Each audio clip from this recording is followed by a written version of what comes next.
اور میں آخری بات آپ کی خدمت میں عرض کرتا ہوں کہ اس بات کا بہت زیادہ خیال فرمائیں۔ میں بار بار یہ بات کہتا ہوں کہ جب بھی کسی شیخ سے اصلاحی تعلق قائم کریں، بیعت کا تعلق قائم کریں، تو پھر اپنے حالات کی اطلاع کریں اور ان کی ہدایات کی اتباع کریں۔ ہم اول اپنے حالات کی اطلاع نہیں کرتے، اور حالات کی اطلاع کر دیں تو پھر ہدایات کی اتباع نہیں کرتے۔ حالات کی اطلاع نہیں کرتے، حالات کی اطلاع ہو تو ہدایات کی اتباع نہیں کرتے۔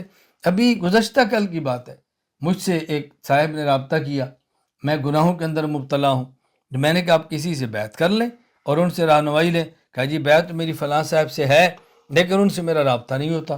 میں نے کہا نہیں رابطہ ہو تو بیعت ختم کر دیں، جن سے رابطہ ہوتا ہے ان سے بیعت کر لیں۔ اب ہم ایسی جگہ پہ تعلق قائم کرتے ہیں جہاں رابطہ نہیں ہوتا، تو رابطہ بھی نہیں ہو سکتا اور تعلق بھی ختم نہیں کر سکتے۔ تو ہم چاہتے ہیں کہ برکت کے لیے بیعت کسی اور جگہ پر ہو جائے اور اصلاح کسی اور جگہ پر کراتے رہیں۔ بھائی ایک جگہ کو سنبھال لیں جس میں آدمی کو دقت نہیں ہوتی، آدمی کو تکلیف نہیں ہوتی، انسان کو راحت رہتی ہے۔ اپنے حالات کی اطلاع کریں اور حالات کی اطلاع کے بعد پھر ہدایات کی اتباع کریں۔ جو لوگ مجھ سے اصلاحی تعلق رکھتے ہیں، میں کہا کرتا ہوں بھئی آپ ماہ میں ایک مرتبہ اپنی کارگزاری اختصار سے لکھیں۔ ہم کیا کریں گے، یا تو لکھیں گے نہیں، اور اگر لکھنے کا جوش چڑھ گیا تو پھر 3 صفحے لکھ دیں گے اور زیادہ ضرورت باتیں لکھیں گے، بلا وجہ باتیں لکھیں گے۔ اس کا بہت زیادہ خیال فرمائیں۔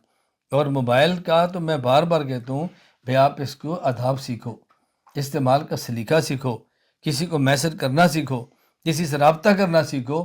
اللہ تعالیٰ مجھے اور آپ سب کو بات عمل کرنے کی توفیق عطا فرمائے۔ تو ہم نے اپنے عقائد بھی درست کرنے ہیں، اپنے اخلاق بھی درست کرنے ہیں، اور ہم نے انشاءاللہ العزیز اعمال بھی شریعت کے مطابق اختیار کرنے ہیں۔